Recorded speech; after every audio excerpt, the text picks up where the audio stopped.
আসসালামু আলাইকুম বন্ধুরা, আজকে নিয়ে এসেছি মুরগির মাংসের রেসিপি কি করে সবচেয়ে সহজে রান্না করা যাবে। দেখতে পাচ্ছ আমি ধুয়ে নিয়েছি মুরগিগুলো ভালো করে। এরপর আমি পেঁয়াজ নিয়েছি, পেঁয়াজগুলো ঝুরি ঝুরি করে দিয়ে দিচ্ছি। এখন পেঁয়াজগুলো ঝুরি ঝুরি দেওয়ার পরে আমি এখানে এলাচ আর দারচিনি দিয়ে দিব তিনটা। এরপরে আমি দিয়ে দিব এখন 2টা তেজপাতা কেটে রেখেছিলাম, এটা এখন দিয়ে দিব ভালোভাবে। দেওয়ার পরে পরিমাণ মতো যার যেমন লাগবে সে তেমন দিয়ে দিবে ঝাল, যেমন গুঁড়া মরিচটা আমি দিচ্ছি। এরপর আমি দিয়ে দিব হলো লবণ, যতটুকু পরিমাণে স্বাদ মতো লবণ দিয়ে দিব সবার। এরপর আমি দিয়ে দেবো যতটুকু পরিমাণের হলুদ লাগবে আমাদের ততটুকু পরিমাণের হলুদ দিয়ে দেবো। এরপরে এখন বাটাবাটি, প্রথমে দিয়ে দিব রসুন বাটা, এরপরে আমি দিয়ে দিব হলো আদা বাটা, তারপরে আমি দিব হলো জিরা বাটাটা দিয়ে দিব। এরপর হচ্ছে গোটা কয়েকটা রসুন রেখেছিলাম, খেতে ভালো লাগে, দিয়ে দিলাম।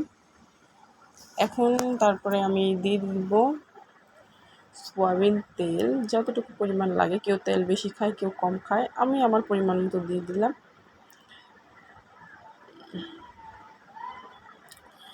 তেলটি দিয়ে হয়ে গেছে।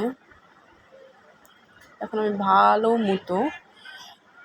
মতো এটা আমি নাড়াচাড়া করে নিব, মানে জাস্ট মাখিয়ে নিব, যাতে মাখাটা অনেক ভালো হয়, যাতে মাংসের ভিতরে মশলাটা ভালোভাবে ঢুকে যায়। এইভাবে আমি মাখিয়ে নিব।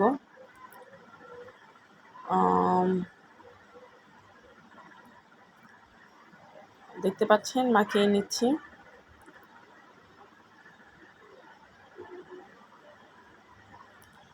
এখন আমি পানি দিয়ে দিব, মানে যতটুকু লাগবে আমি দিয়ে দিব, বেশি দিব না, কারণ মুরগির মাংসতে এমনিতেই দেখা যায় পানি উঠে, তার জন্য আমি পরিমাণ মতো অল্প পানি দিয়ে দিব। দিয়ে এটা আমি আবার ভালোভাবে নাড়াচাড়া করে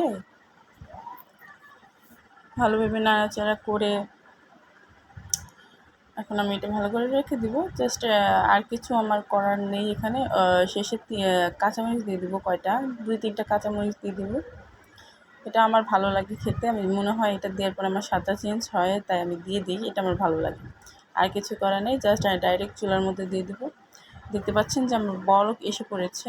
এখন এটা ঝোলটা কষিয়ে নিয়ে শেষ পর্যন্ত হয়ে গেছে আমার রান্না।